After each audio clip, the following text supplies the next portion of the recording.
Good afternoon. Thank you, Laurie. Please sit down. I once said that in a big crowd, it was in the evening. I said, please sit down. And there were no seats. They were out in the football field. And the press pointed out, Biden's losing it. But I can see you all had seats. Laurie, thank you very much. I told Laurie when she was showing me the bus that she's driving now, back when I was in law school, I drove a school bus during the summers to pick up spending money. And from one bus driver to another, Laurie, I want to thank for all you do to make this city run. You help folks get where they need to go, and you do it in a way that sometimes is not always easy. I'm glad to be here with great Wisconsin leaders. Gov, I guess I landed at the airport just a few minutes before you did. Thank you for making the effort to be here. My good friend Tammy Baldwin, Senator Baldwin is here. And Congressman Ron Kind is and Mom, thank you for raising a good kid.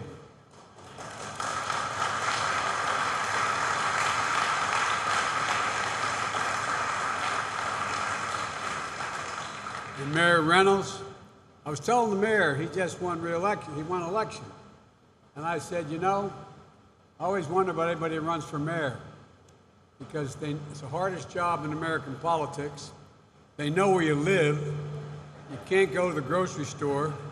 Why is that pothole still there? I get it. You don't even control that. But anyway, Mr. Mayor, thank you for your service. Thank you for willing to serve. I'm here in Wisconsin to celebrate a step forward for my country, our country. Talk a little bit about what it's going to mean for working families here in Wisconsin and across the nation. When I was sworn in 5 months ago, I pledged to put my whole soul into bringing America together. I said I was running for 3 reasons, the last one of which I said is unite America. I admit it's difficult, and I think some of my friends in the press thought it was impossible. I still don't think it is, but because I believe that there's nothing we cannot do if we come together as a nation, Democrats and Republicans. And we're really divided on a whole range of things. But if you look back across our history, from the Transcontinental Railroad to the creation of the internet, you can see the truth in that idea about coming together.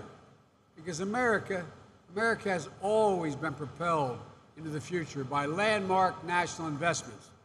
Investments that only the government has the capacity to make.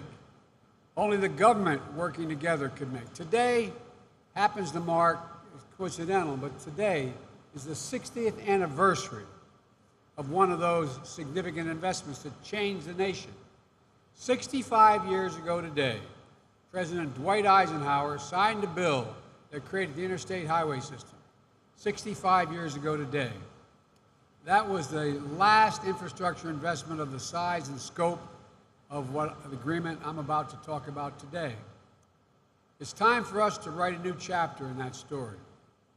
After months of careful negotiation, of listening, of compromising together and in good faith moving together with ups and downs and some blips, a bipartisan group of senators got together and they forged an agreement to move forward on the key priorities of my American Jobs Plan.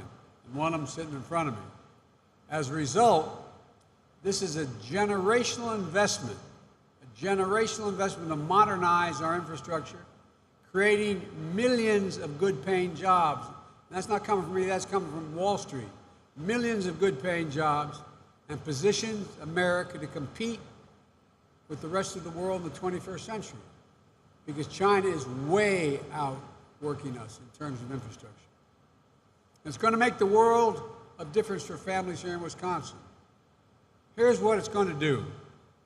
This deal will put American workers to work in good-paying jobs, not minimum wage jobs, not $15 an hour jobs, prevailing wage jobs, good-paying jobs, repairing our roads and our bridges. You all know why that matters.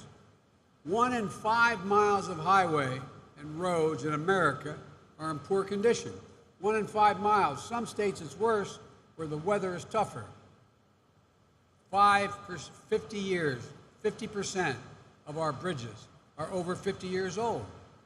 More than 1,000 bridges here in Wisconsin are rated as structurally deficient by engineers. 1,000, just in Wisconsin. And that doesn't make Wisconsin better or worse. It's all across the nation. It's this way. There are bridges, the 10 most traveled bridges in America need repair, and some need to be completely rebuilt. More than 600 here in the state of Wisconsin. Bridges have weight limits to prevent trucks from crossing. That means long detours for farmers heading to market. It's more than just an inconvenience, it's about safety as well. In November 2019, a school bus in Arcadia, Wisconsin, tipped over going around a curve and went into a ditch with 20 students on board. It wasn't because of snow or ice. It was just an old country road with rough conditions. Thank God nobody was seriously injured at the time. But this is a drain on our economy as well. Typical American, and it varies slightly from state to state, but the typical American pays a hidden tax of more than $1,000 a year in wasted time and fuel due to traffic congestion. Now, in the more rural the areas, the less the congestion, but it creates other difficulties. You all know that feeling, losing time, sitting in traffic, or being rerouted because the bridge isn't wide enough or the road is poorly maintained. This deal is going to put Americans back to fixing all of that and good paying jobs. This deal will also put Americans to work replacing 100% of our nation's lead water pipes. You know, there's 400,000, well, I won't get into the numbers, I get a little carried away, but it's really dangerous. Every single American child, at home or in school, will soon be able to turn on that faucet and their moms and dads know that the water they're drinking is clean and safe. To give you an example of why that matters, just look at the city of Milwaukee. Milwaukee has more than 160,000 water service lines. More than 70,000 of them, nearly half, have lead service lines. And by the way, it's not picking on Wisconsin, Gov. Every state's like this, but just to know what you're going to be doing for the state of Wisconsin here. You know, we know that exposure to lead in drinking water can trigger a number of serious problems. Even low levels of lead can cause behavioral and learning problems in children, impairing their growth. There are up to 10 million homes with lead pipe service lines and pipes. Children in up to 400,000 schools, 400,000 schools and child care facilities are at risk of exposure to lead.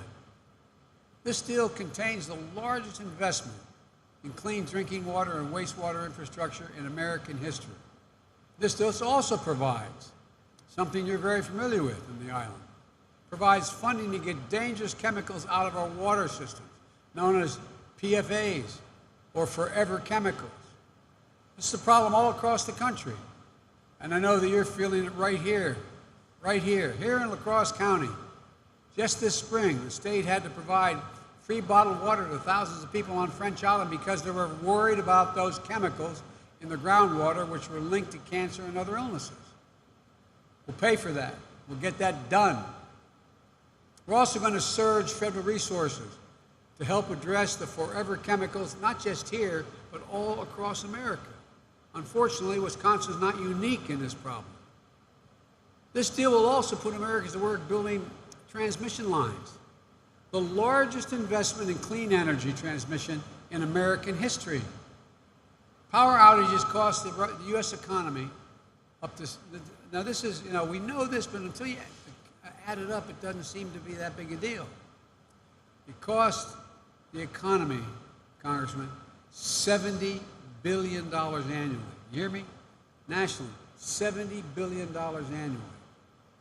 And as climate change induces extreme weather events more and more frequently, we need to make investments to build a more resilient grid to carry this electricity. Majority of the nation's grid is aging. Some components are over a century old, and 70% of the transmission and distribution lines are well into the second half of their lifespans.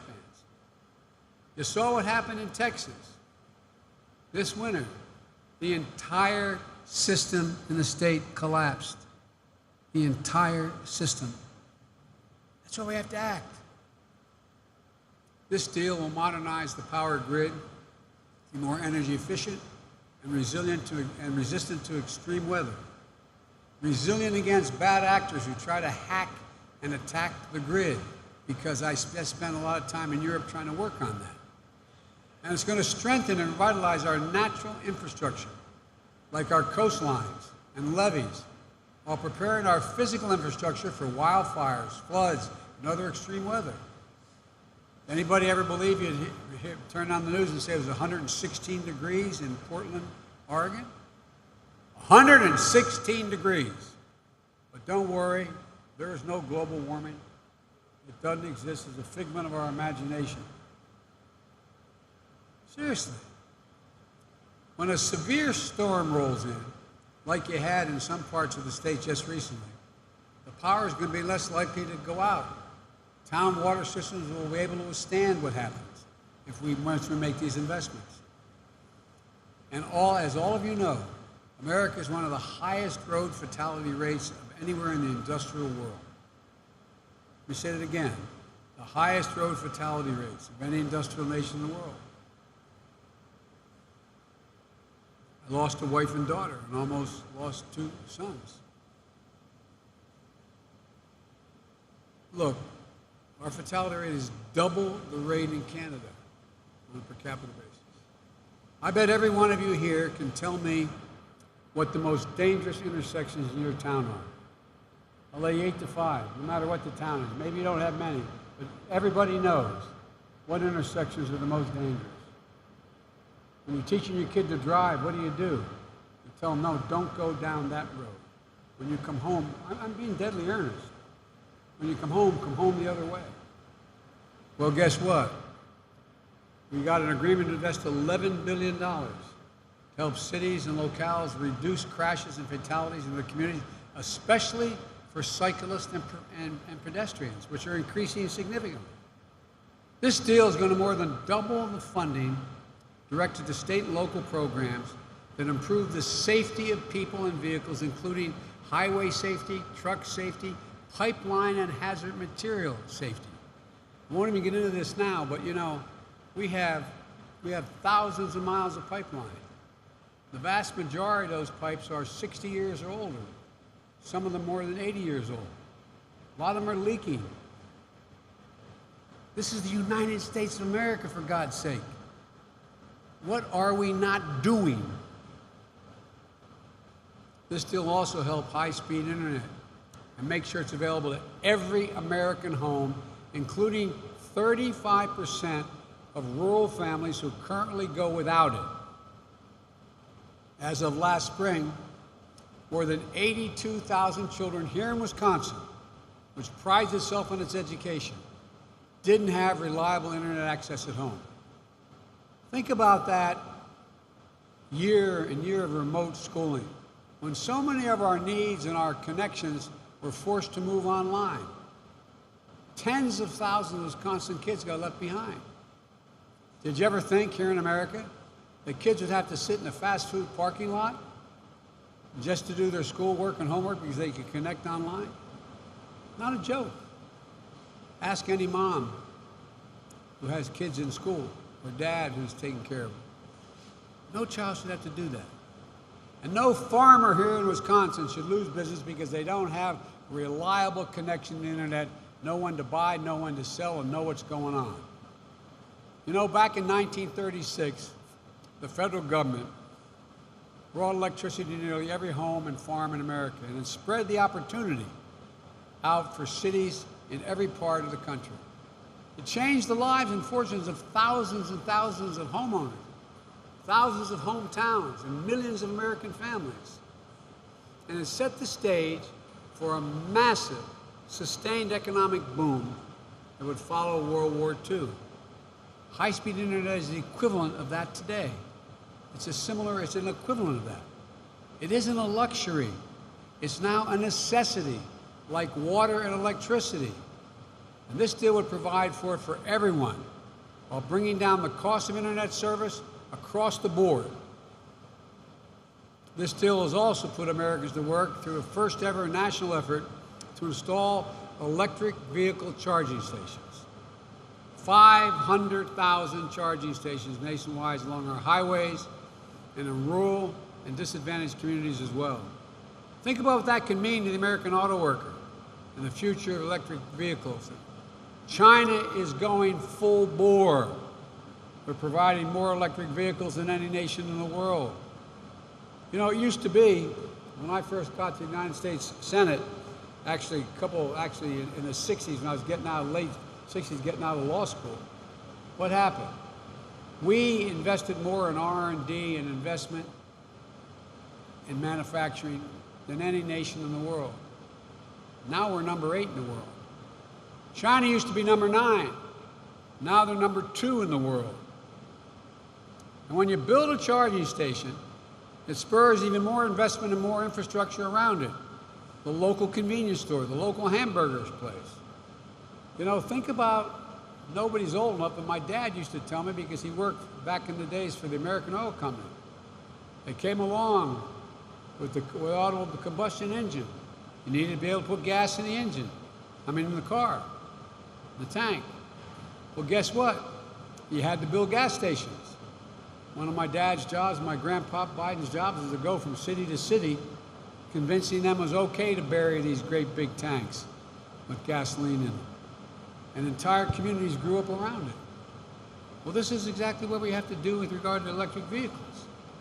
This deal is also going to help our cities, our towns, our school districts deploy electric buses. 35,000 electric school buses are accounted for. And there are about 475,000 school buses in this country. 95% of them, like the ones you had here. Is he okay, honey? Sure? He took a little bit of a tumble. 95% of them run on diesel.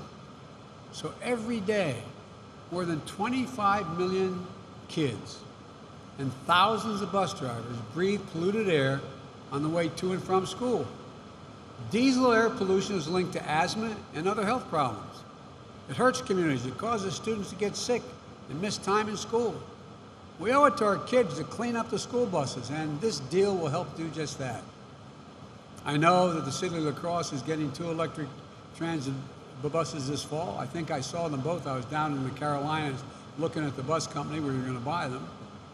Charging stations to power them. This bipartisan deal, by the way, you had half Republicans and half Democrats come along and present this deal and negotiate this deal with me. It's going to help advance that effort.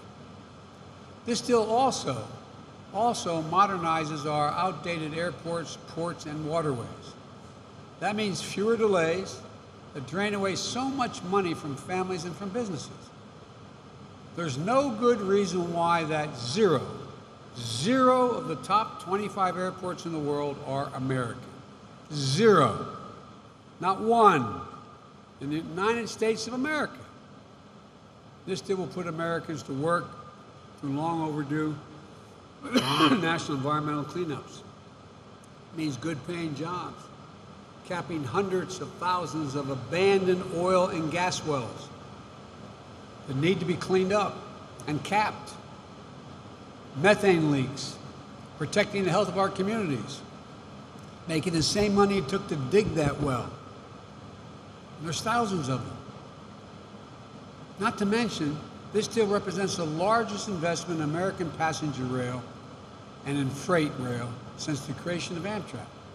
Now, I know I'm Mr. Amtrak. I've traveled over 2 million miles in Amtrak. I commuted every day. I get it. I know you think I'm nuts. But after my wife and daughter were killed, I decided to commute back and forth to Delaware.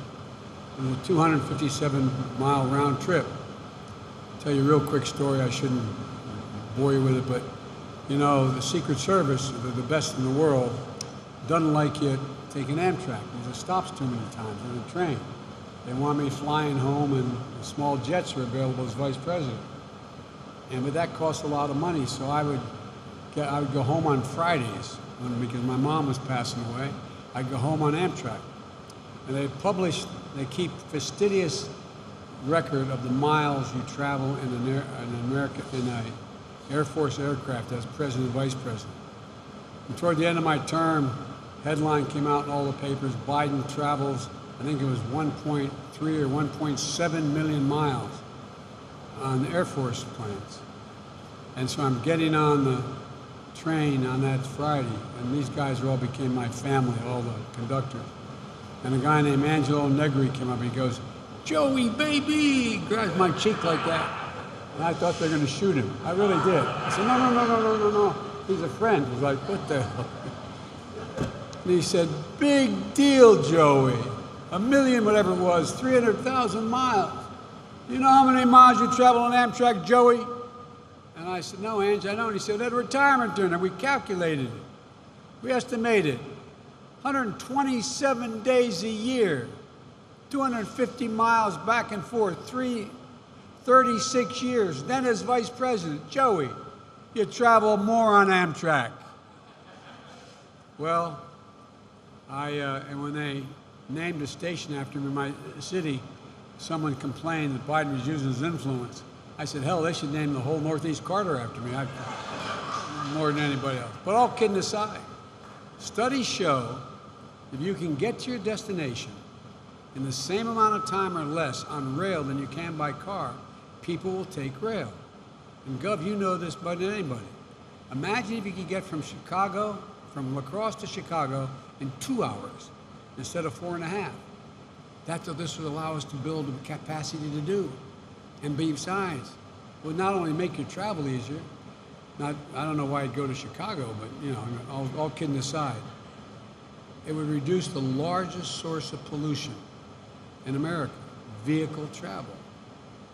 We're not just tinkering around the edges here. We're going to invest $66 billion in rail to eliminate backlogs, bring world-class rail service to areas outside the Northeast. Here in Wisconsin, we'll add new stops in Green Bay, Madison, and Eau Claire.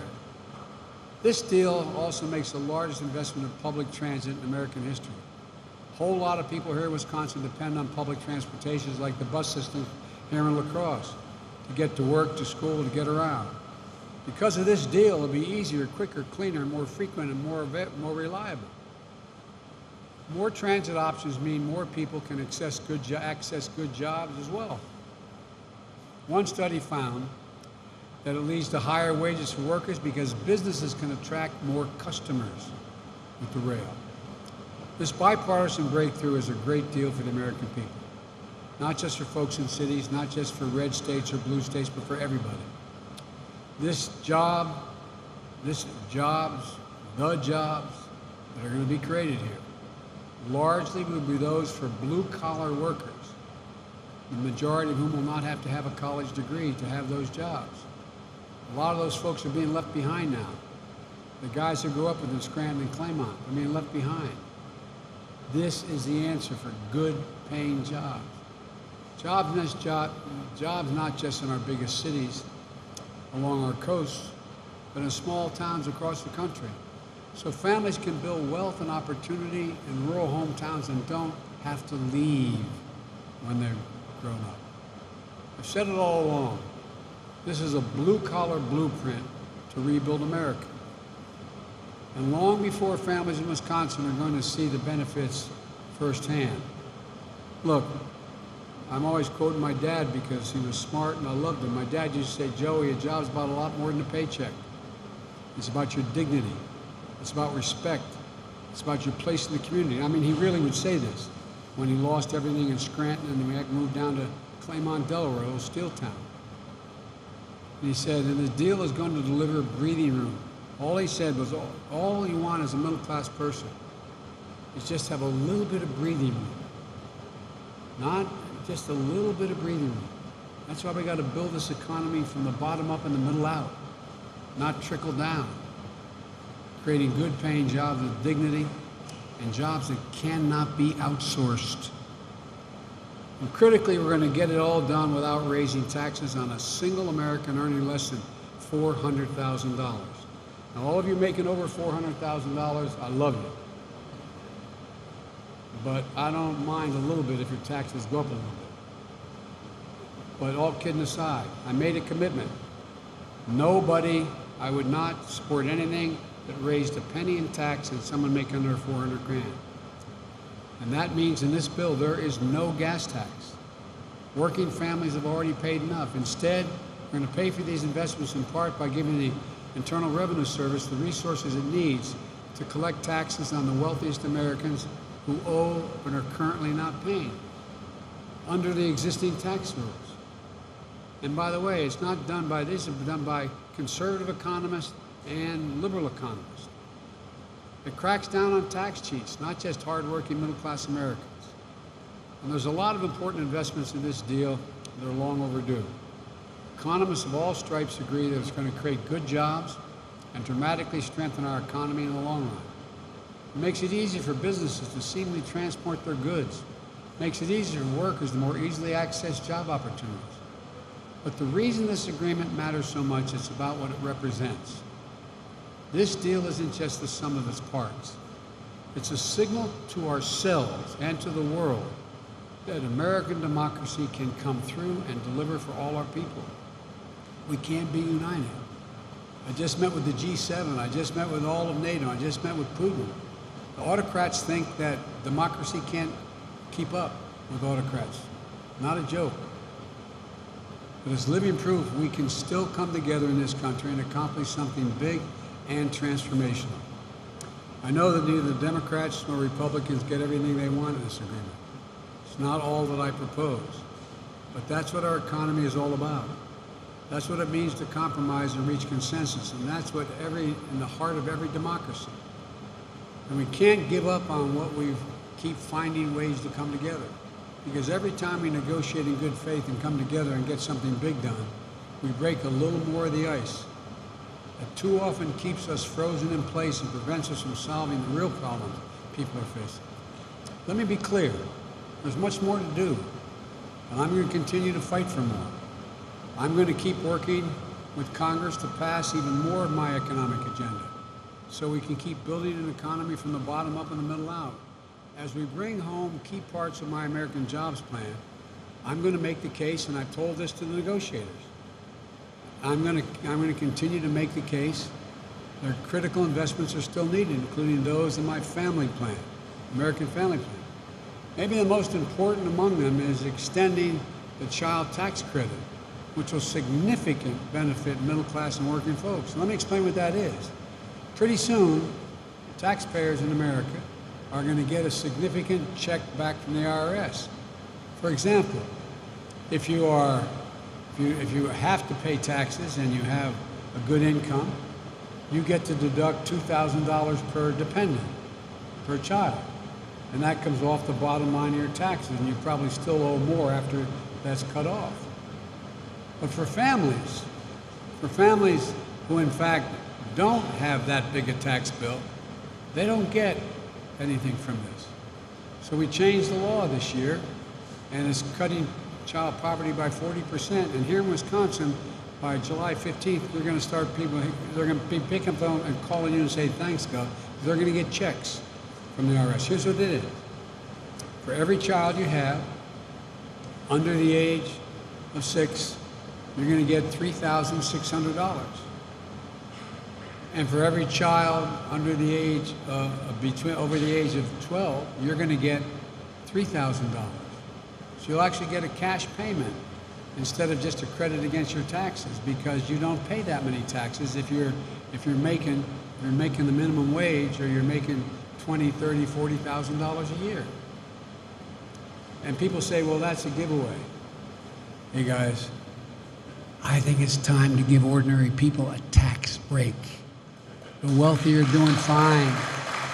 I mean it. I mean it. Why is this not a tax break for working folks when the stuff we give to the super wealthy are called tax breaks? Look, major action on clean energy, housing, caregiving, on child and paid leave, universal pre-K, free community college. The human infrastructure is intertwined with our physical infrastructure. It's going to help us create more good jobs, ease the burden of working families, and strengthen our economy in the long run. And I'm going to be out there making the case for the American people until this job is done, until we bring this bipartisan deal home, until our human infrastructure also needs are met, until we have a fair tax system to pay for all of this. And by the way, what I'm talking about in the family plan, let me tell you how I'm going to pay for it. And the American people in the polling data overwhelmingly support it. If we just raise the corporate tax to 28%, it used to be 35%. It was supposed to come down to 28, it's now at 21. If you raise it to 28%, you know how much money that raises? $1.4 trillion. If you have a minimum global tax, which we agreed to in Europe, that means so corporations can't avoid paying the taxes at home. That would generate in America $385 billion. If you end deductions for foreign corporations who ship their profits out of the United States, that raises $260 billion in these tax havens. You know, there are 30 corporations in America, the Fortune 500, making billion. I come from the corporate capital of the world, Delaware. Not a joke. More corporations are incorporated in Delaware than all the rest of America combined. Okay? Well, guess what? 15 of the Fortune 500 companies last year paid 30 zero taxes. They made billions of dollars, paid not a penny in tax, not a single cent.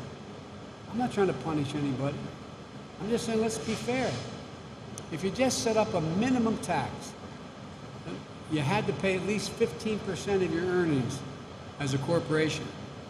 That alone would raise $230 billion. The point is, I have never had a reputation of being someone who's out there trying to just out-tax people. But here's the deal, folks. I think it's about time there be fairness in tax code. I don't want you paying more than your share. But the tax cut that was passed under Trump for $2 trillion, not a penny of which was paid for, where'd it go? Over 80% of it went to the top 1/4%. I think you should be able to be a billionaire. I think you should be able to be a millionaire. But for God's sake, at least pay your fair share. Pay your fair share. Folks, there's a lot of work ahead to finish the job I've just outlined. There'll be more disagreements to resolve, more compromises to forge along the way. But today, the American people can be proud. The Democrats and Republicans, families here in Wisconsin can be proud. Congress can be proud because this country came together, forged a bipartisan deal of a lot has to do with your state, your senator, that delivers for everybody. We've shown the world, and just as importantly, we've shown ourselves that American democracy can come through. There's nothing beyond our capacity when we come together as one nation. So thank you, Wisconsin. Thank you all for who you are and what you do. May God bless you all, and may God protect our troops. Thank you, thank you.